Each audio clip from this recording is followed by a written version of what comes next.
family road trips. A rite of passage for some, a dreaded event for others. For my family, it was a tradition, a time-honored practice of loading up the van and driving across the country to visit relatives.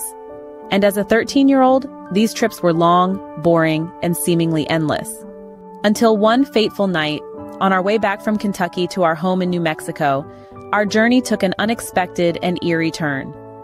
We pulled into a rest area somewhere in the heart of Louisiana, a place where the night was dark and the air was thick with mist. Each lamppost emitted a ghostly blue light that danced with the fog, casting an otherworldly glow over the nearby body of water. The air was damp, salty, a sensory reminder that we were far from home. I had ventured out of the van to use the bathroom, but on my return, the mundane turned into the macabre. A man appeared before me, pale and thin, wearing clothes that seemed plucked from a different century. His words were a garbled mix of French I barely understood, but one word kept repeating "Griff" over and over again. I dismissed him as a troubled soul, a rambling vagrant lost in his own world, but his insistence on examining my arm, where he identified a fleur-de-lis, left me shaken. I pulled away and hurried back to the van, his shouts echoing behind me.